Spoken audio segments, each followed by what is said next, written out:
Welcome to Shukla study point. आप सभी का स्वागत है आपके अपने YouTube channel Shukla study point में। मैं शिवम शुक्ला आप सभी दोस्तों का हार्दिक स्वागत करता हूं। आज के वीडियो के माध्यम से हम लोग चर्चा करेंगे होम साइंस के लगभग 150 ऑब्जेक्टिव प्रश्नों के बारे में, जो कि बीए प्रथम सेमेस्टर के छात्र छात्राओं के लिए बहुत ही महत्वपूर्ण है। आपको बता दूं, दीनदयाल उपाध्याय गोरखपुर विश्वविद्यालय में जो पेपर होता है वो जैसे HSC जो 102 वाला पेपर है आपका, वो उसके लिए बहुत महत्वपूर्ण है। और जब आप फर्स्ट सेमेस्टर में होते हैं तो मैं आपको बता दूं कि माइनर पेपर भी आपको देना होता है। तो जैसे कि आपका जो राम मनोहर लोहिया अवध विश्वविद्यालय है या अन्य विश्वविद्यालय हैं, उनमें जो ऑब्जेक्टिव परीक्षाएं होती हैं वो माइनर होती हैं। सॉरी, माइनर में जो परीक्षाएं होती हैं वो ऑब्जेक्टिव होती हैं। तो इसीलिए मैंने सोचा कि ये कई यूनिवर्सिटीज़ के लिए बेहतर होगा। जिनकी परीक्षा ऑब्जेक्टिव होती है उनके लिए तो बहुत महत्वपूर्ण है। अगर आपका मेजर में है तो मेजर के लिए भी इंपॉर्टेंट है, माइनर वालों के लिए भी इंपॉर्टेंट है। और खास करके दीनदयाल उपाध्याय गोरखपुर विश्वविद्यालय में जो ऑब्जेक्टिव परीक्षा होती है 50 प्रश्न आते हैं, तो उनके लिए भी वो बहुत महत्वपूर्ण है। Fundamentals of nutrition and human development आपको पढ़ना होता है। तो आज के वीडियो के माध्यम से हम लोग बहुत सारे प्रश्नों पर चर्चा करने वाले हैं तीव्र गति से। ये महासंग्राम रिवीजन क्लास है, तो तीव्र गति से हम आगे बढ़ेंगे और समस्त सिलेबस से बनने वाले महत्वपूर्ण प्रश्नों को, जो कि पिछले 2 वर्षों में पूछे गए हैं, उनको मैंने इसमें रखा है। और जो 2024 की परीक्षा में पूछे जा सकते हैं उन प्रश्नों को भी मैंने इसमें इंक्लूड करा है। आइए देखते हैं कौन कौन से प्रश्न आपकी परीक्षा की दृष्टि से बहुत महत्वपूर्ण है, समझते हैं। पहला प्रश्न आपकी स्क्रीन पर आ चुका है, कार्बोहाइड्रेट प्राप्ति के साधन बताएं। फटाफट से आप बताएं कार्बोहाइड्रेट प्राप्ति के साधन कौन कौन से दिखें। आलू में भी कार्बोहाइड्रेट पाया जाता है, और इसके अलावा अरबी यानी घुइया में और जिमीकंद में भी पाया जाता है। ठीक है, ध्यान रखेंगे इस बात को। तो कार्बोहाइड्रेट प्राप्ति के साधन ये सभी हैं, ऊपर तो सभी करेक्ट आंसर हो जाएगा। मैंने आपको कई बार एक ट्रिक बताई थी, हर बार बताता हूँ वीडियो में, कि जो ट्रिक आपकी मैंने आपको बताई थी। कौन सी ट्रिक? जैसे कि कभी भी आपको अगर लास्ट में है मिले और पूछा जाए प्राप्ति के साधन है, विशेषताएं हैं, प्रकार हैं, ये सब पूछा जाए, लाभ हानि पूछा जाए, ठीक है, और कारण परिणाम विशेषता ये सब पूछी जाए, तो ऑप्शन नंबर डी में लिया होता है ऊपर, तो सभी करेक्ट आंसर वही होता है। तो कार्बोहाइड्रेट प्राप्ति के साधन ये सभी हैं, option number D correct answer होगा इसका। अगला क्वेश्चन से, कार्बोहाइड्रेट के प्रमुख कार्य क्या होते हैं। तो कार्बोहाइड्रेट क्या करता है, शरीर में ऊर्जा और शक्ति को उत्पन्न करता है, ये कार्बोहाइड्रेट का काम होता है। अस्थियों को मजबूत करना कैल्शियम का काम होता है। शरीर की रोग प्रतिरोधक क्षमता को बढ़ाना ये काम होता है विटामिन वगैरह का, विटामिन और खनिज लवण का। शरीर में चिकनाई उत्पन्न करना ये काम होता है वसा का। ये बात ध्यान रखेंगे, समझ रहे हैं चीज़ों को। खनिज तत्व यानी अस्थियों को मजबूत बनाना, इसमें इंपॉर्टेंट भूमिका होती है कैल्शियम की। और इसके अलावा आपको बता दूं, शरीर की रोग प्रतिरोधक क्षमता विटामिन बढ़ाता है, खनिज लवण बढ़ाते हैं। प्रोटीन जो होता है वो शरीर की टूट फूट की मरम्मत करता है, और जो हमारे शरीर में जो ऊतक होते हैं वो टूटते हैं तो उनकी मरम्मत कौन करता है, प्रोटीन करते हैं, ध्यान रखेंगे। अच्छा, वसा भी शरीर को ऊर्जा देती है, बात भी ध्यान रखेंगे, और कहीं थोड़ी बहुत मात्रा में प्रोटीन भी ऊर्जा दे देती हैं। ठीक है, तो कार्बोहाइड्रेट मुख्य रूप से जो कार्बोहाइड्रेट का काम होता है वो शरीर को ऊर्जा देना और शरीर को शक्ति शरीर में बनाए रखना। ऑप्शन नंबर इसका डी करेक्ट आंसर होगा। ये सब प्रश्न आपकी परीक्षा में 100% आने वाले हैं। अगला प्रश्न है, वसा की अधिकता से रोग हो जाता है। वसा की अधिकता से कौन सा रोग हो जाता है। वसा की अधिकता से ओबेसिटी यानी कि मोटापा जो होता है वो बढ़ जाता है। वसा माने अंग्रेजी में वसा को फैट कहते हैं, तो ओबेसिटी यानी कि बढ़ जाती है वो मोटापा। अगला प्रश्न, वसा के क्या कार्य होते हैं। वसा मतलब कि जो फैट होता है उसके क्या कार्य होते हैं। देखिए, शरीर के कोमल अंगों की रक्षा करता है, वसा बिल्कुल करता है। शरीर को ऊर्जा भी देता है, और ताप के कुचालक का कार्य भी करता है ये, यानी कि ये सभी काम करते हैं वसा। और यहाँ पर देखें हैं और यहाँ पर कार्य पूछा गया है, उपरोक्त सभी ऑप्शन डी है, करेक्ट आंसर हो गया आपका ऑप्शन नंबर डी। आगे देखेंगे अगला क्वेश्चन से, विटामिन हमारे शरीर को कैसा बनाते हैं। कमज़ोर बनाते हैं? नहीं। मोटा तगड़ा बनाते हैं विटामिन? ये भी नहीं। हमारे शरीर को क्या करते हैं, विटामिन जो होते हैं हमारे शरीर को, मुख्य रूप से अगर बताऊं तो विटामिन हमारे शरीर को स्वस्थ रखते हैं। ठीक है, शक्तिशाली भी नहीं बनाते, हमारे शरीर को स्वस्थ रखते हैं, यानी कि रोग प्रतिरोधक क्षमता जो होती है हमारे अंदर बढ़ाते हैं विटामिन। और विटामिन की कमी से ही आप देखते हैं बहुत सारे रोग होते हैं। तो अगर विटामिन की मात्रा पूर्ण रहेगी तो शरीर में रोग नहीं होंगे। जैसे विटामिन ए की कमी से रतौंधी, विटामिन बी की कमी से बेरी बेरी, विटामिन सी की कमी से रिकेट्स, विटामिन डी की कमी से सूखा रोग रिकेट्स जिसको बोलते हैं। तो ये सब रोग होते हैं। अब देखें अगला प्रश्न आ चुका है, विटामिन ए के अभाव में यानी कमी में बच्चों में कौन सा रोग हो जाता है। तो विटामिन ए की कमी से जो रोग होता है वो रोग है रतौंधी। रतौंधी रोग विटामिन ए की कमी से होता है। विटामिन बी की कमी से होता है बेरी बेरी रोग। विटामिन डी की कमी से होता है आपका रिकेट्स रोग। और विटामिन सी की कमी से होता है आपका स्कर्वी रोग। ध्यान रखेंगे इस बात को, ठीक है। आगे देखिएगा अगला प्रश्न है, विटामिन सी की कमी से कौन सा रोग होता है। तो अभी मैंने बताया विटामिन सी की कमी से कौन सा रोग होता है, स्कर्वी रोग होता है। ए से रतौंधी होती है, बी से बेरी बेरी होती है। देखिए स्कर्बी यस से शुरू होती है तो यहाँ पर विटामिन सी से होगी, ठीक है। बेरी बेरी आप देखते हैं बा से शुरू हो रहा तो बी से होगा। रतौंधी आपका ए से होगा। रिकेट्स जो होगा आपका वो डी से होगा। ध्यान रखेंगे इस बात को। आगे देखेंगे अगला क्वेश्चन से, विटामिन ई का प्रमुख कार्य क्या है। विटामिन ई का प्रमुख कार्य होता है प्रजनन शक्ति को बढ़ाना, ठीक है। प्रजनन शक्ति को बढ़ाने का काम करता है विटामिन ई। ऑप्शन नंबर इसका सी करेक्ट आंसर हो जाएगा। ये बात ध्यान रखेंगे। ओके। अच्छा, शरीर निर्माण करना किसका काम होता है। प्रोटीन का काम होता है शरीर का निर्माण करना, ठीक है। प्रोटीन का काम। शरीर को ऊर्जा देना कार्बोहाइड्रेट का काम होता है। नेत्रों की ज्योति बढ़ाना विटामिन ए का काम होता है। क्लियर। आगे देखिएगा अगला प्रश्न, विटामिन सी पाया जाता है। विटामिन सी की अगर बात करें, देखें विटामिन सी खट्टे पदार्थों में पाया जाता है, जैसे नींबू आंवला इन सभी में।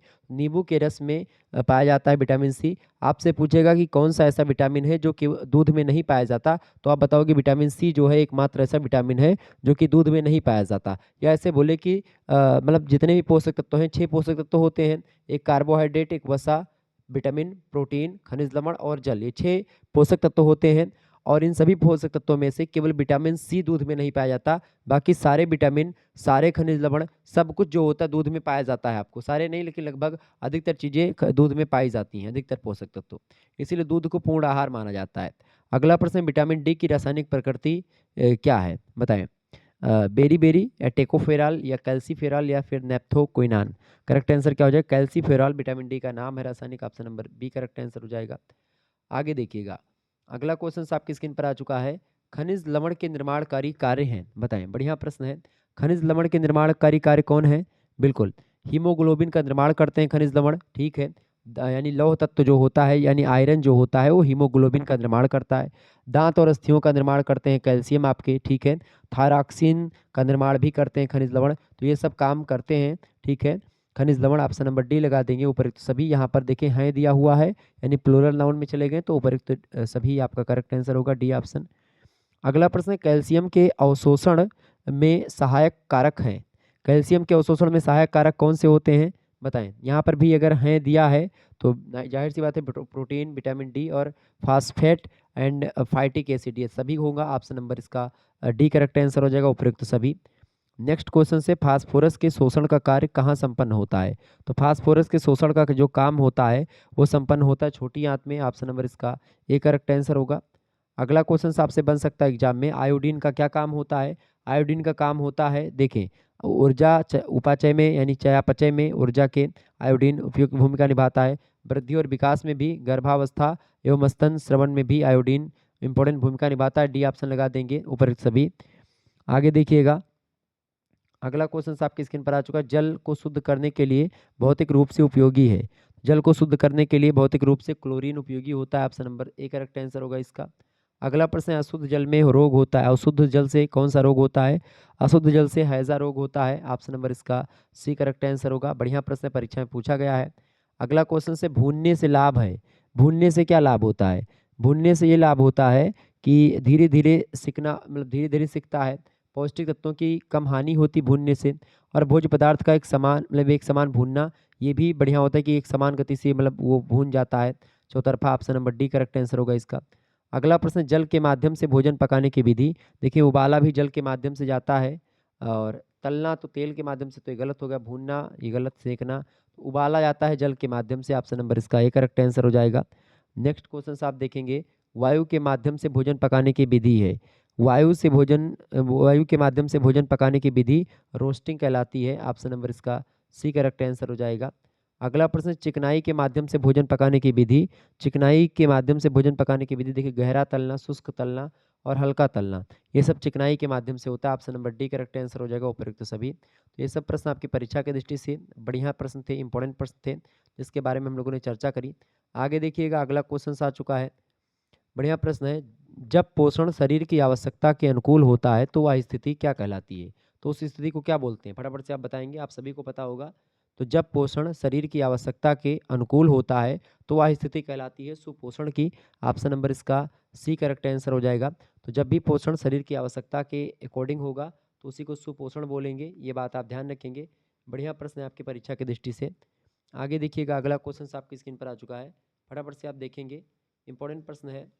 अगला प्रश्न, पौष्टिक तत्व हैं। देखिए पौष्टिक तत्व 6 होते हैं, कौन कौन से? पहला है आपका प्रोटीन, दूसरा कार्बोहाइड्रेट, तीसरा वसा यानी फैट, चौथा विटामिन और पांचवा खनिज लवण, और छठा एक और होता है जल, आप कर सकते हैं। ठीक है, तो 6 पोषक तत्व होते हैं। ऑप्शन नंबर इसका डी लगा देंगे, उपयुक्त सभी। अगला प्रश्न, शरीर में पोषक तत्वों के कार्य क्या होते हैं? शरीर में पोषक तत्वों का कार्य होता है, देखिए ऊर्जा प्रदान करना, शरीर की क्रियाओं को नियंत्रित करना, शरीर की वृद्धि में सहायता करना, ये सब पोषक तत्व काम करते हैं। ऑप्शन नंबर डी लगा देंगे, ऊपर सभी काम पोषक तत्वों के ही हैं। नेक्स्ट क्वेश्चन, शरीर में भोजन का कार्य है।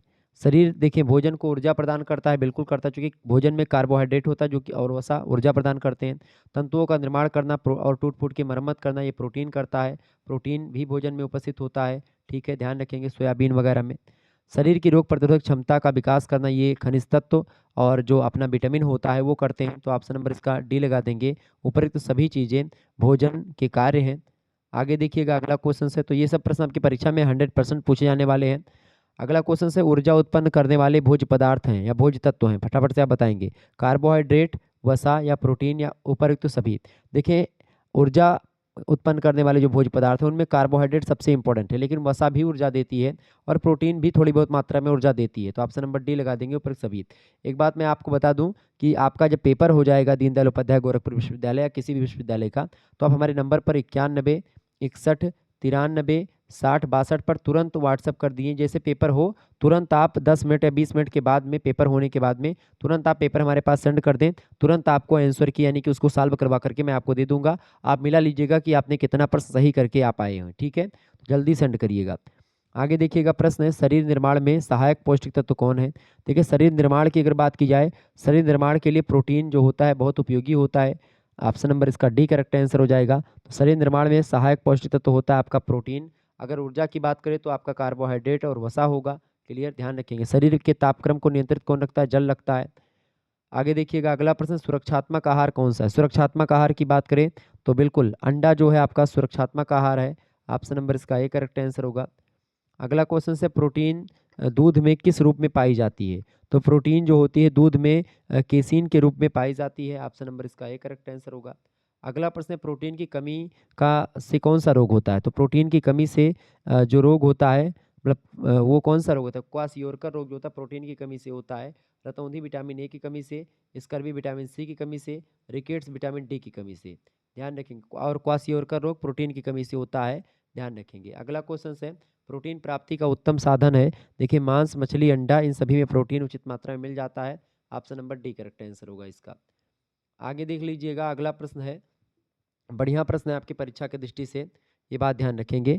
इंपॉर्टेंट है आपकी परीक्षा की दृष्टि से और अच्छे तरीके से प्रश्न आपकी परीक्षा में पूछा भी जाता है। देखिए बाल्यावस्था होती है, बताएं बताएं फटाफट से।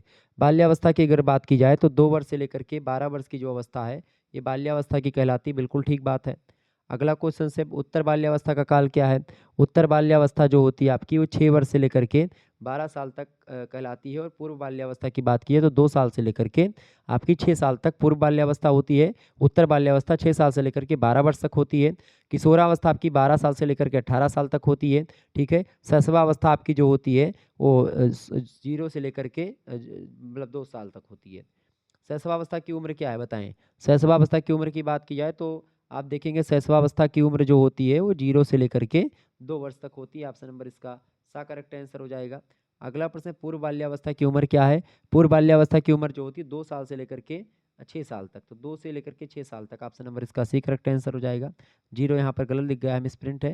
यहाँ पर 2 साल से लेकर के 6 साल तक कर लें। अगला प्रश्न, विकास का अर्थ क्या होता है? विकास का मतलब होता है वृद्धि, परिवर्तन और प्रगति। देखिए विकास का अर्थ सीधे सीधे तो वृद्धि से होता है, इसमें कोई दो राय नहीं है। लेकिन विकास परिवर्तन, विकास से परिवर्तन भी होता है और प्रगति भी होती है। तो विकास का आप मान लीजिए विकास, वृद्धि, परिवर्तन और प्रगति सभी को अपने आप में समाहित किए हुए है। ऑप्शन नंबर डी लगा दें, करेक्ट आंसर हो जाएगा। वैसे विकास का सीधा सा मतलब अगर एक अर्थ में देखें तो परिवर्तन होता है, लेकिन ये सभी उसमें शामिल हो सकते हैं। Option number D correct answer होगा इसका। अगला क्वेश्चन है, शैशवावस्था का विकासात्मक कार्य है। शैशवावस्था का विकासात्मक कार्य है चलना सीखना, ठोस भोजन ग्रहण करना या वार्तालाप सीखना या उपरोक्त सभी। शैशवावस्था में सभी विकासात्मक कार्य होते हैं, चाहे चलने की बात करें, चाहे ठोस भोजन ग्रहण करने की बात करें बच्चों के, चाहे वार्तालाप करने की बात करें, तो ये सब होते हैं। ऑप्शन नंबर डी लगा देंगे, उपरोक्त तो सभी करेक्ट आंसर होगा इसका। आगे देखिएगा, बालक के विकास को प्रभावित करने वाला तत्व कौन कौन सा है। देखिए, बालक के विकास को प्रभावित करने में सबसे इंपॉर्टेंट भूमिका होती है वंशानुक्रम और वातावरण की। ठीक है, ऑप्शन नंबर इसका ए करेक्ट आंसर हो जाएगा। बहुत महत्वपूर्ण प्रश्न है, परीक्षा में कई बार आया हुआ है। तो ये सब प्रश्न जो मैं बता रहा हूँ, ये सब प्रश्न आपकी परीक्षा में पूछे गए हैं, बात ध्यान रखेंगे। अगला प्रश्न है, बालक के शारीरिक और मानसिक विकास को प्रभावित करता है यौन भेद, रोग या बुद्धि या उपयुक्त सभी। तो बालक के शारीरिक और मानसिक विकास को यौन भेद भी प्रभावित करता है। यौन भेद मतलब जो एक प्रकार से महिला पुरुष वाला होता है वो, यानी कि ये लड़का लड़की। तो ये शारीरिक और मानसिक विकास दोनों प्रभावित होता है। बालकों का विकास बालिकाओं का अलग अलग होता है। रोगों की बात की जाए, बुद्धि की बात की है, तो उसी हिसाब से मानसिक और शारीरिक विकास को प्रभावित करते हैं सब लोग। Option number the correct answer होगा इसका। अगला प्रश्न है, स्त्री और पुरुषों में क्रोमोसोम पाए जाते हैं। देखें, स्त्री और पुरुषों में 23 जो है क्रोमोसोम पाए जाते हैं, 23 जोड़े। ऑप्शन नंबर इसका सा करेक्ट आंसर होगा। अगला प्रश्न है, गर्भावस्था में होने वाला आंतरिक परिवर्तन नहीं है इनमें से। तो गर्भावस्था में देखिए, बाहरी परिवर्तन जो होता है उनमें आपका जैसे वमन होना, उल्टी होना जो होता है, वो आपका गर्भावस्था में बाहरी परिवर्तन होता है। आंतरिक परिवर्तन की अगर बात करें तो आंतरिक परिवर्तन यही नहीं है, बी ऑप्शन वाला। बाकी चयापचयी परिवर्तन मतलब आहार से रिलेटेड परिवर्तन होता है, पाचन से। त्वचा में परिवर्तन हो जाता है, मूत्र नालिकाओं में होने वाला परिवर्तन, तो ये सब परिवर्तन होते हैं। ठीक है, ऑप्शन नंबर इसका लगा देंगे। करेक्ट आंसर क्या हो जाएगा, गर्भावस्था में होने वाला आंतरिक परिवर्तन नहीं है, तो वो है बमन। Option number B correct answer होगा। अगला क्वेश्चन है, गर्भावस्था का शारीरिक परिवर्तन क्या होता है गर्भावस्था में। गर्भावस्था में उदर यानी पेट बढ़ जाता है, और इसके अलावा वजन भी बढ़ जाता है, और मासिक धर्म भी रुक जाता है। तो ये तीन चीज मतलब और भी चीजें और तमाम प्रकार के परिवर्तन आपको देखने को मिलेंगे, लेकिन ये तीनों हैं। ऑप्शन नंबर डी लगा देंगे, करेक्ट आंसर हो जाएगा। आगे देखिएगा, अगला क्वेश्चन आपकी स्क्रीन पर आ चुका है। बहुत ही महत्वपूर्ण प्रश्न है परीक्षा की दृष्टि से, आपके इंपॉर्टेंट है ये सब प्रश्न, ध्यान रखेंगे। परीक्षा की दृष्टि से आपके बहुत ही महत्वपूर्ण प्रश्न है। एक बार वीडियो को लाइक और शेयर कर दीजिएगा, ताकि इसी प्रकार से वीडियोज़ आपको लगातार मिलते रहें, ध्यान रखेंगे।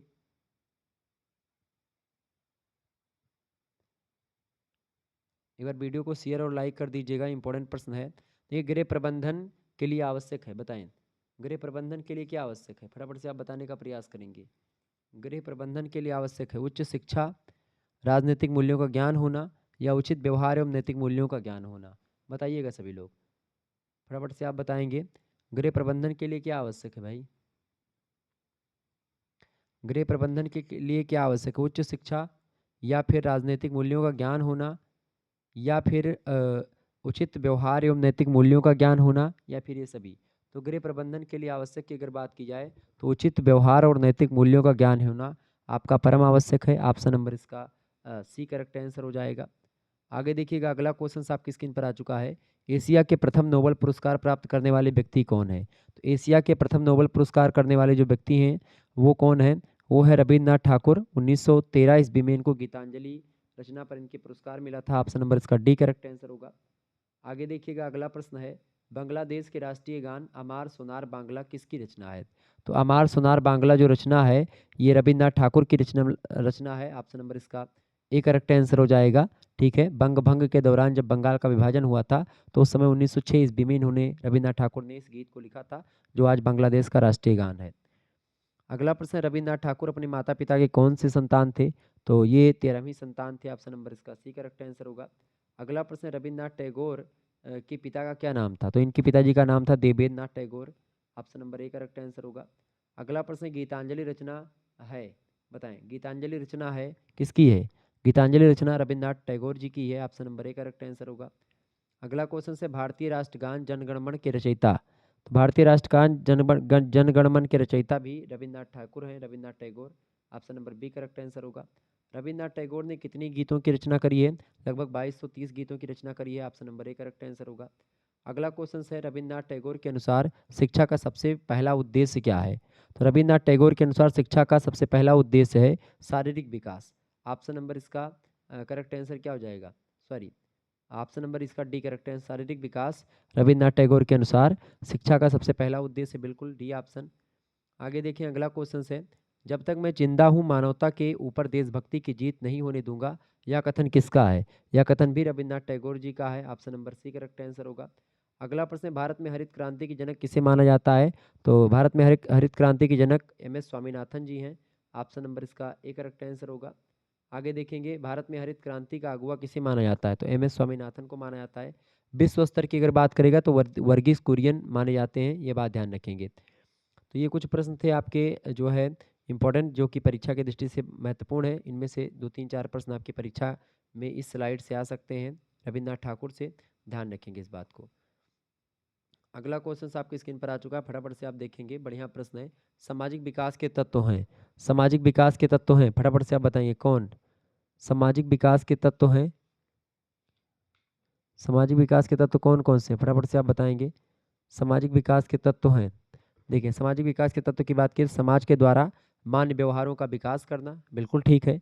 समाज के द्वारा मान्य व्यवहारों के अनुसार क्रियाएं करना, ये भी ठीक है। सामाजिक अभिवृत्तियों का विकास करना, ये भी ठीक है। तो सामाजिक विकास के ये सब तत्व होते हैं, ऑप्शन नंबर इसका डी लगा देंगे, ऊपर सभी तत्व सामाजिक विकास के ही तत्व हैं। आगे देखिएगा, अगला प्रश्न है, सामाजिक विकास की विशेषताएं नहीं है इनमें से, बताएं। सामाजिक विकास की विशेषताएं, देखिए व्यक्तिगत भिन्नताएं जो हैं ये सामाजिक विकास की विशेषताएं नहीं है। बाकी आरंभिक सामाजिक प्रतिक्रियाएं और सामूहिक प्रतिक्रियाएं ये सब हैं, और बाकी डी ऑप्शन इसका नहीं है, तो डी ऑप्शन ही करेक्ट आंसर होगा। अगला प्रश्न है, बोलने के लिए प्रेरणा यानी मोटिवेशन अनुकरण की प्रणाली प्रमुख सिद्धांत है, बताएं। बोलने के लिए प्रेरणा अनुकरण की प्रणाली का प्रमुख सिद्धांत इनमें से कौन सा है, तो भाषा विकास का सिद्धांत is right answer, option number C correct answer होगा इसका। अगला प्रश्न है, भाषा विकास के प्रमुख सिद्धांत है संबद्धता की प्रणाली, अनुकरण की प्रणाली, स्वरयंत्र की परिपक्वता। तो इसका करेक्ट आंसर क्या हो जाएगा, भाषा विकास के प्रमुख सिद्धांत में ये सारे सिद्धांत शामिल हैं, option number D correct answer हो जाएगा। अगला क्वेश्चन, प्रश्न है, भाषा वह प्राथमिक माध्यम है जिसके द्वारा व्यक्ति अपने समाज को प्रभावित करता है तथा समाज से प्रभावित होता है, या कथन किसका है, बताएंगे सभी लोग। तो भाषा वह प्राथमिक माध्यम है जिसके द्वारा व्यक्ति अपने समाज को प्रभावित करता है तथा समाज से प्रभावित होता है, यह कथन है एलिस का, ध्यान रखेंगे। थोड़ा सा एनर्जी हमारी जरूर डाउन होगी आज की वीडियो में, क्योंकि तबीयत खराब थी, तो इसलिए एनर्जी डाउन होगी मेरी, तो उसके लिए मैं माफ़ी चाहूँगा। आप लोग थोड़ा सा मैनेज करें, लेकिन फिर भी आपको मैं अपना 100% देने का प्रयास करूँ, मतलब करता हूँ और करता रहूँगा ऐसे ही। बस आप लोग थोड़ा सा साथ दें, वीडियो को लाइक और शेयर करें। मैंने देखा कि भाई आज जो है आपका पेपर है लगा हुआ है दीनदयाल उपाध्याय गोरखपुर विश्वविद्यालय का, तो मैंने सोचा नहीं दे देना चाहिए, सुबह ही चाहे व्यवस्था करें किसी तरीके से। आगे देखिएगा, अगला प्रश्न क्या है, भाषा विकास की प्रारंभिक अवस्था क्या है, बढ़िया प्रश्न है। भाषा विकास की प्रारंभिक अवस्था होती है बोलने की तैयारी करना, option number A correct answer होगा। अगला क्वेश्चन है, सुबह शाम रात दिन आज और कल किससे संबंधित है। सुबह शाम दिन रात आज कल ये सब संबंधित है, समय संबंधी शब्द हैं ये सब, ऑप्शन नंबर इसका ए करेक्ट आंसर होगा। अगला प्रश्न है, भाषा विकास को प्रभावित करने वाले तत्व कौन कौन से हैं। भाषा विकास को देखें, शारीरिक स्वास्थ्य प्रभावित करता है, आपका शारीरिक स्वास्थ्य कैसा है, ये भाषा विकास उसको प्रभावित करता है। भाषा विकास को शारीरिक स्वास्थ्य, शरीर रचना और लिंग भेद सब प्रभावित करता है भाषा विकास को, ऑप्शन नंबर डी लगा देंगे, ऊपर सभी तत्व प्रभावित करने वाले हैं। आगे क्वेश्चन है, भाषा विकास को प्रभावित करने वाले कारक नहीं है, बताएं। पारिवारिक संबंध, प्रेरणा, निर्देशन या प्रोत्साहन का अभाव। देखें, प्रोत्साहन का अगर कमी होगी तो भाषा विकास आपका जो है नहीं हो पाएगा, तो प्रोत्साहन का अभाव ये भाषा विकास को प्रभावित नहीं करता है। बाकी पारिवारिक संबंध, प्रेरणा और निर्देशन सब करते हैं। अगला क्वेश्चन है, नई परिस्थितियों में समायोजन की योग्यता बुद्धि है, यह कथन किसका है, बताएं। नई परिस्थितियों में समायोजन की योग्यता ही बुद्धि है, यह कथन है स्टर्न महोदय का, ऑप्शन नंबर इसका ए करेक्ट आंसर हो जाएगा। बहुत महत्वपूर्ण प्रश्न है परीक्षा की दृष्टि से। अगला प्रश्न है, अमूर्त चिंतन की योग्यता ही बुद्धि है, यह कथन है। अमूर्त चिंतन की योग्यता ही बुद्धि है, यह कथन कहा था टर्मन महोदय ने, ऑप्शन नंबर इसका ए करेक्ट आंसर हो जाएगा। बहुत बढ़िया प्रश्न है परीक्षा की दृष्टि से। आगे देखिए, अगला प्रश्न है, शारीरिक विकास आरंभ होता है, बताइए। शारीरिक विकास आरंभ होता है गर्भावस्था से, गर्भाधान से या भ्रूणावस्था से। शारीरिक विकास जो होता है वो प्रारंभ हो जाता है कब से भाई, शारीरिक विकास जो होता है वो खास करके गर्भावस्था से तो प्रारंभ भी हो जाता है। शारीरिक विकास आरंभ होता है जन्म से लेकर के, और जब तक बच्चा, वैसे तो माता के पेट में ही जो है गर्भाधान से ही शुरू हो जाता है विकास, ठीक है। तो इसका करेक्ट आंसर क्या हो जाएगा, शारीरिक विकास जो आरंभ होता है वो शुरू से ही आरंभ हो जाता है, लेकिन मुख्य रूप से अगर बात की जाए तो शैशवावस्था से शारीरिक विकास बच्चे का बाहरी दिखता है, तो उपरोक्त में से कोई नहीं आप लगा सकते इसमें। अगला क्वेश्चन है, दूध के दांतों की संख्या कितनी होती है। दूध के दांतों की संख्या 20 होती है बच्चों में, option number B correct answer होगा। आगे देखिएगा, अगला क्वेश्चन है, बालक के विकास का सबसे महत्वपूर्ण घटक है, बालक के विकास का सबसे महत्वपूर्ण घटक है पोषण। ऑप्शन नंबर इसका सी करेक्ट आंसर होगा। अगला क्वेश्चन से अस्थियों व दांतों के निर्माण के लिए आवश्यक है। अस्थियों और दांतों के निर्माण के लिए आवश्यक होता है calcium. Option number B correct answer होगा। अगला प्रश्न, जन्म से लेकर के 15 दिन तक की अवस्था को क्या कहते हैं? तो जन्म से लेकर के 15 दिन तक की अवस्था कहलाती है कौन सी? नवजात शैशवावस्था। ठीक है, ऑप्शन नंबर इसका नवजात इसमें दिया गया नहीं है, तो आप लिख सकते हैं नवजात बाल्यावस्था, नवजात अवस्था या नवजात बाल्यावस्था। ठीक है, ऑप्शन ए लगा देंगे। अगला क्वेश्चन है, पूर्व बाल्यावस्था का समय होता है। पूर्व बाल्यावस्था का समय जो होता है वो 2 साल से लेकर के 6 साल तक होता है, और 6 साल से लेकर के 12 साल तक होता है उत्तर बाल्यावस्था। ठीक है, ध्यान रखेंगे इस बात को, मैंने अभी शुरुआत में ही बता दिया था आपको। आगे देखें, शैशवावस्था जन्म से 3 वर्ष तक होती है, कथन किसका है? या किसने कहा कि शैशवावस्था जन्म से 3 वर्ष तक चलती है?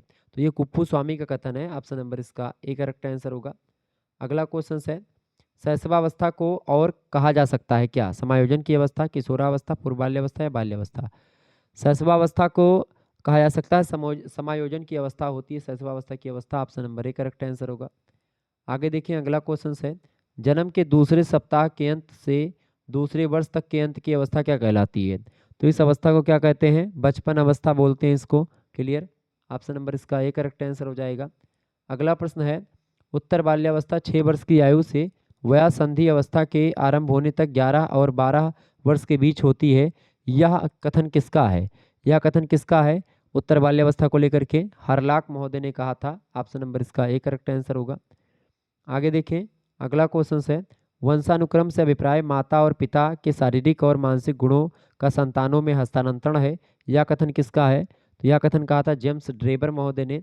बढ़िया प्रश्न है, परीक्षा की दृष्टि से याद कर लेंगे। तो ए ऑप्शन इसका बिल्कुल करेक्ट आंसर है। अगला प्रश्न है, अनुवांशिकता व्यक्ति की जन्मजात विशेषताओं का पूर्ण योग है। यह कथन किसका है? बताएंगे। अनुवांशिकता व्यक्ति की जन्मजात विशेषताओं का पूर्ण योग है, यह कथन कहा था बी एन झा जी ने। ऑप्शन नंबर इसका ए करेक्ट आंसर हो जाएगा। बढ़िया प्रश्न है, परीक्षा की दृष्टि से आगे देखें। ये प्रश्न तो हमेशा आता है और आपकी परीक्षा की दृष्टि से बहुत महत्वपूर्ण भी ये प्रश्न है, तो इस प्रश्न को बड़े ध्यान से देखिएगा। प्रश्न आपका है कि गर्भाधान का समय कितने समय का होता है? तो गर्भाधान का जो समय होता है वो 280 दिन का होता है। ऑप्शन नंबर इसका डी करेक्ट आंसर हो जाएगा। 280 दिन इज राइट आंसर। हमेशा प्रश्न आता है, ये ध्यान रखेंगे। आगे देखिएगा, अगला क्वेश्चन आपकी स्क्रीन पर आ चुका है। डिम्ब अवस्था में गर्भस्थ जीव अंडे के आकार का होता है, जिसे हम कहते हैं। तो डिम्ब अवस्था में जो गर्भस्थ जीव होता है वो अंडे का आकार का होता है, जिसको हम लोग क्या बोलते हैं? युग्मनज बोलते हैं। इसी को जाइगोट भी कहते हैं। Option number D correct answer होगा। अगला प्रश्न है, गर्भस्थ शिशु की अवस्था 3 माह से लंबाई होती है। 3 माह में लंबाई क्या होती है बताएं? गर्भस्थ शिशु की अवस्था 3 माह में लंबाई कितनी होती है? 6 सेंटीमीटर। ऑप्शन नंबर इसका ए करेक्ट आंसर होगा। अगला प्रश्न, चौथे माह में शिशु का भार गर्भ में हो जाता है। चौथे माह में 110 ग्राम हो जाता है। ऑप्शन नंबर इसका ए करेक्ट आंसर हो जाएगा।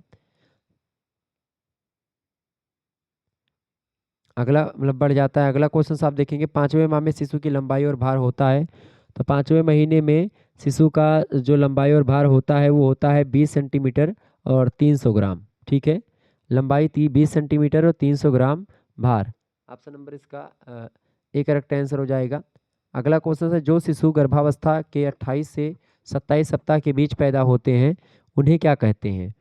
तो जो बच्चे जो होते हैं 28 से 37 सप्ताह के बीच पैदा होते हैं उन्हें समय से पूर्व हुए बच्चे या शिशु बोलते हैं। ऑप्शन नंबर इसका ए करेक्ट आंसर होगा। आगे देखिएगा, अगला प्रश्न, डायरिया, पेचिस, कब्ज और पेट में गैस शिशु का किससे संबंधित रोग होता है? तो ये सब जो है कौन मतलब कैसे रोग होते हैं? पाचन से संबंधित रोग होते हैं बच्चों के। Option number C correct answer होगा इसका। अगला प्रश्न, गर्भाधान के पश्चात शिशु बालक होगा या बालिका होगी, इसका निर्धारण होता है किसके द्वारा? तो गर्भाधान के पश्चात शिशु बालक होगा या बालिका होगी, ये क्रोमोसोम्स पर डिपेंड करता है। ऑप्शन नंबर इसका सी करेक्ट आंसर हो जाएगा। जैसे कि अगर एक्स वाई गुणसूत्र मिल गए तो फिर जान लीजिए लड़का होगा, अगर केवल एक्स एक्स गुणसूत्र है तो मान लीजिए लड़की होगी। ठीक है, आगे देखेंगे। अगला प्रश्न है, बालक लिंग का निर्धारण पुरुष शुक्राणु द्वारा करता है। बालक लिंग का निर्धारण पुरुष शुक्राणु करता है वायु क्रोमोसोम के द्वारा। जब वायु क्रोमोसोम पुरुष का जाकर के स्त्री के एक्स वाले क्रोमोसोम से मिलता है, उससे जाकर के क्या होता है? फिर लड़का बनता है। ठीक है, अगला क्वेश्चन है एक्स प्लस वाई क्रोमोसोम के संयुक्त होने से जन्म होता है किसका?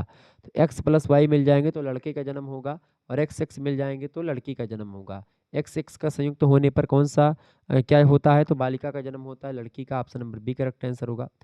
अगला प्रश्न है प्रत्येक उत्पादक कोशिका यानी अंडाणु तथा शुक्राणु में क्रोमोसोम पाए जाते हैं।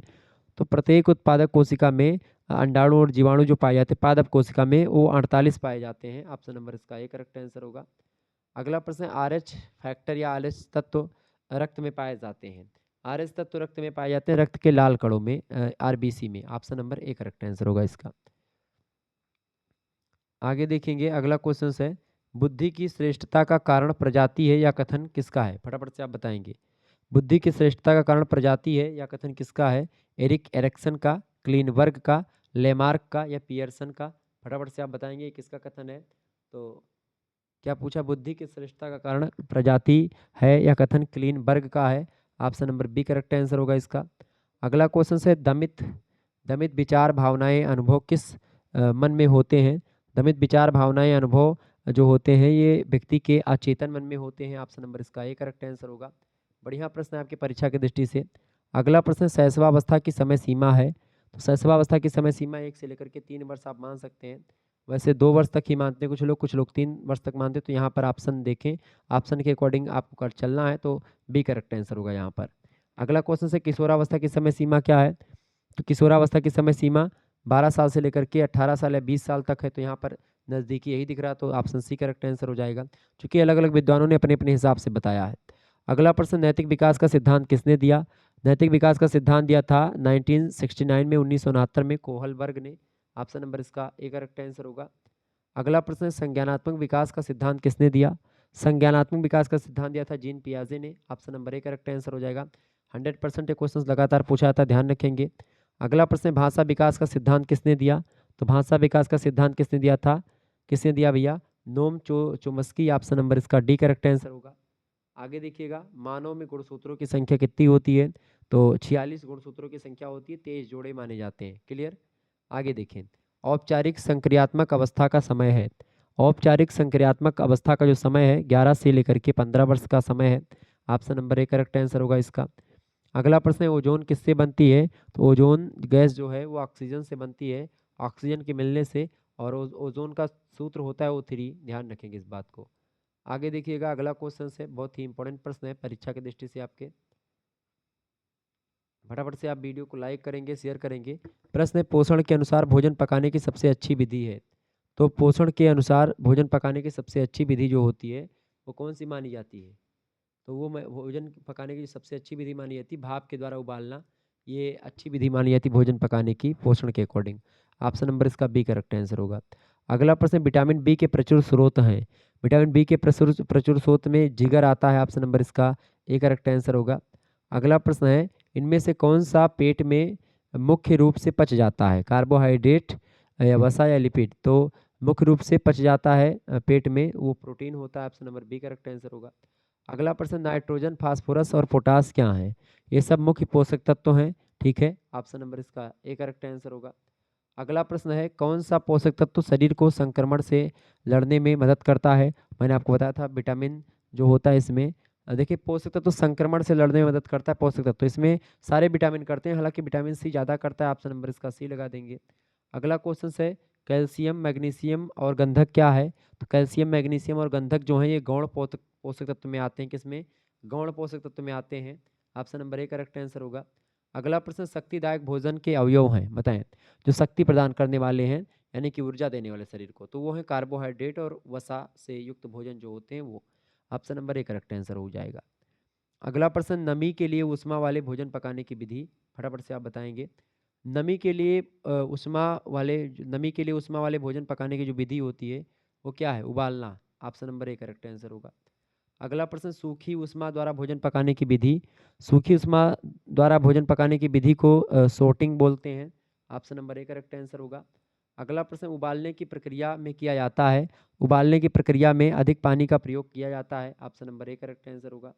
अगला प्रश्न नारियल का कौन सा भाग रेशा उत्पन्न करता है? नारियल का मध्य भित्ति जो होती है वो रेशा उत्पन्न करती है। Option number B correct answer होगा इसका। आगे देखिए मूंगफली में भोजन तेल भंडार पाया जाता है? बाह्य भित्ति में, मध्य भित्ति में, बीज पत्रों में या भ्रूण पोष में? फटाफट से आप बताएंगे। तो मूंगफली में भोजन या तेल जो भंडार जो होता है बीज पत्रों में पाया जाता है। Option number D correct answer होगा इसका। नेक्स्ट क्वेश्चन से अंकुरित होने के लिए कितने तापमान की आवश्यकता होती है बीज को? तो 25 से 30 सेल्सियस डिग्री तापमान की जरूरत होती है। ध्यान रखेंगे इस बात को, 25 से 30 डिग्री सेल्सियस तापमान की आवश्यकता। आगे देखेंगे, अगला क्वेश्चन आ चुका है, बढ़िया प्रश्न परीक्षा की दृष्टि से आपके। वीडियो को लाइक और शेयर कर दीजिएगा। मानव शरीर में धीमी वृद्धि निम्नलिखित में से किस कमी के कारण होता है? किसकी कमी से होता है बताएं। धीमी वृद्धि जो होती है वो प्रोटीन की कमी से होती है। बिल्कुल ठीक है, प्रोटीन की कमी से शारीरिक वृद्धि जो होती है धीमी हो जाती है। Option number B correct answer होगा। अगला प्रश्न, मानव शरीर को सर्वाधिक ऊर्जा किससे प्राप्त होती है? तो मानव शरीर को सर्वाधिक ऊर्जा प्राप्त होती है कार्बोहाइड्रेट से। Option number D correct answer हो जाएगा। क्लियर।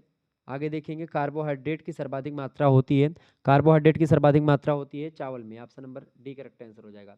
एक बात यहाँ पर ध्यान रखेंगे, शरीर को सर्वाधिक ऊर्जा प्राप्त होती कार्बोहाइड्रेट से, लेकिन अगर 1 ग्राम वसा की बात की जाए तो 1 ग्राम वसा में अगर बात करें, 1 ग्राम फैट में लगभग 9.1 कैलोरी ऊर्जा प्राप्त होती है। और 1 ग्राम अगर कार्बोहाइड्रेट की अगर बात की जाए तो 1 ग्राम कार्बोहाइड्रेट में 4.1 कैलोरी ऊर्जा ही प्राप्त होती है। ये बात ध्यान रखेंगे।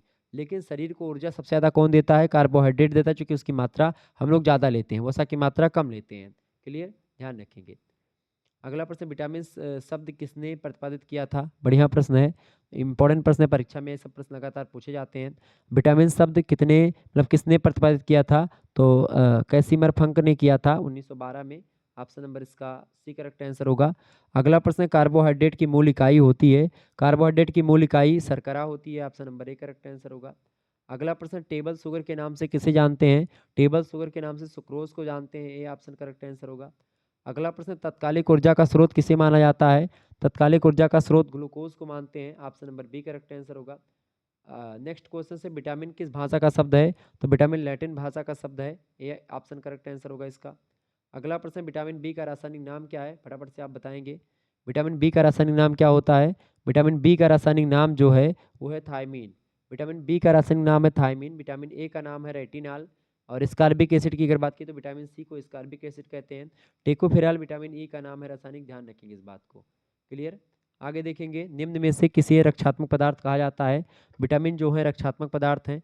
प्रोटीन शरीर की टूट फूट की मरम्मत करता है। वसा और कार्बोहाइड्रेट शरीर को ऊर्जा प्रदान करते हैं। ठीक है, आगे देखें, इनमें से कौन पोषक तत्व तो नहीं है? देखिए, विटामिन पोषक तत्व तो है, खनिज भी है, वसा भी है, अलगई नहीं है। तो करेक्ट आंसर क्या हो जाएगा आपका? यही सी ऑप्शन करेक्ट आंसर हो जाएगा, अलगई कोई पोषक तत्व तो नहीं है। अगला प्रश्न, निम्नलिखित में से कौन सा पोषक तत्व सनसाइन विटामिन के रूप में जाना जाता है? सनसाइन विटामिन के रूप में विटामिन डी को जाना जाता है। Option number D correct answer हो जाएगा इसका। देखिए, मनुष्य की मूलभूत आवश्यकता क्या है? भोजन, कपड़ा और मकान। बिल्कुल ठीक है, भोजन, कपड़ा और आश्रय या मकान। तो मकान कर लीजिए सी ऑप्शन में, और डी में कर दीजिए उपयुक्त सभी। तो करेक्ट आंसर हो जाएगा डी, उपयुक्त सभी। नेक्स्ट क्वेश्चन आपकी स्क्रीन पर आ चुका है, बढ़िया प्रश्न परीक्षा की दृष्टि से। वीडियो को लाइक और चैनल को सब्सक्राइब आप सभी लोग कर देंगे। टिकाऊ यौगिक बनाता है CO2, SO2 या फिर CO या N2, यानी कि नाइट्रोजन या सल्फर डाइऑक्साइड या कार्बन डाइऑक्साइड या कार्बन मोनोऑक्साइड। करेक्ट आंसर क्या हो जाएगा इसका? तो बताएं, टिकाऊ यौगिक बनाता है। अच्छा, इसका पूरा प्रश्न आपने नहीं देखा। पूरा प्रश्न ये है कि किसके साथ हीमोग्लोबिन सबसे अधिक तत्परता से मिल करके टिकाऊ यौगिक बनाता है? तो CO के साथ मिलकर के, कार्बन मोनोऑक्साइड के साथ मिल करके क्या करता है? कार्बन मोनोऑक्साइड के साथ मिल करके हीमोग्लोबिन सबसे अधिक तत्परता से मिल करके बनाता है क्या? टिकाऊ यौगिक। ऑप्शन नंबर इसका सी करेक्ट आंसर होगा। अगला प्रश्न, मानव शरीर की मौलिक इकाई है। मानव शरीर की मौलिक इकाई क्या है? कोशिका। बिल्कुल ठीक है, मौलिक इकाई कोशिका होती है, सबसे छोटी इकाई कोशिका होती है, उसके बाद में ऊतक होता है। आगे देखें, कोशिका की सर्वप्रथम खोज किसने करी थी? तो कोशिका की सर्वप्रथम खोज करी थी किसने? रॉबर्ट हुक महोदय ने। कब करी थी? 1665 ईस्वी में। ये बात ध्यान रखेंगे।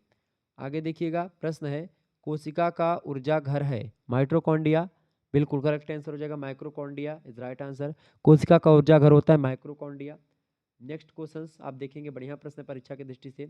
शरीर में शुद्ध रक्त का संवहन कौन करता है? शरीर में शुद्ध रक्त का संवहन कौन करता है? शिराएं और धमनियां दोनों करती हैं। बिल्कुल करेक्ट आंसर हो जाएगा सी ऑप्शन। नेक्स्ट क्वेश्चन है, लाइपेज एंजाइम पाचन करता है। लाइपेज एंजाइम पाचन करता है लिपिड यानी वसा का। ऑप्शन नंबर इसका सी करेक्ट आंसर हो जाएगा। अगला क्वेश्चन है एनीमिया किसकी कमी से होता है। एनीमिया का मतलब होता है रक्त अल्पता, यानी कि खून की कमी टाइप का। तो रक्त अल्पता जो होती है वो लौह लवण के कारण होती है, लौह तत्व की कमी हो जाती तो होता है। ऑप्शन नंबर इसका बी करेक्ट आंसर होगा। आगे देखेंगे अगला प्रश्न है ऊतकों तक ऑक्सीजन को निम्न में से कौन संवाहित करता है। तो ऊतकों तक ऑक्सीजन को कौन संवाहित करता है, हीमोग्लोबिन करता है। ऑप्शन नंबर इसका सी करेक्ट आंसर हो जाएगा। अगला प्रश्न है आपकी परीक्षा की दृष्टि से बहुत महत्वपूर्ण है। टाइलिन पाया जाता है, टाइलिन किस में पाया जाता है, लार में, एंजाइम में, मूत्र में या हार्मोन में, बताएं। तो टाइलिन जो होता है वो लार में पाया जाता है। ऑप्शन नंबर इसका ए करेक्ट आंसर होगा। अगला प्रश्न है सामान्य रक्तचाप है, बताएं सामान्य रक्तचाप क्या होता है। 80 से 120 mmHg, ठीक है, यानी कि 80 mm से लेकर के और 120 Hg तक, मतलब कि ये इतना उसकी मापने की इकाई है। तो 80 से 120 सामान्य रक्तचाप माना जाता है। उससे अगर ज़्यादा होता है तो फिर वो ज़्यादा है, उससे कम होता है तो फिर वो कम होता है, लो हाई हाई जो होता है ब्लड प्रेशर। आगे देखें लाल रक्त कणिकाओं का निर्माण होता है।